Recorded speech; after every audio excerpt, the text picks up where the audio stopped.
Hello everyone! I would like to share some good news with those who are interested in apprenticeship in Germany. There have been some changes in the requirements for the apprenticeship seekers visa. The required German language level has lowered and the age limit has been increased. So, what does it mean?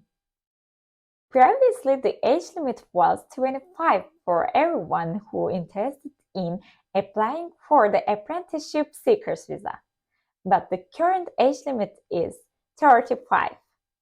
Additionally, the B2 language level was one of the mandatory conditions, which has also changed.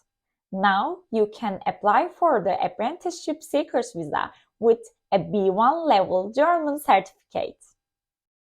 You can check the German course options of Rhineland Institute and start to learn online from your home country.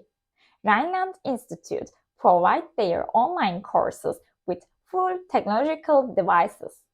That's why you can feel yourself more comfortable while you are joining the courses at your home. Coming to Germany has become easier with the new skilled worker immigration law.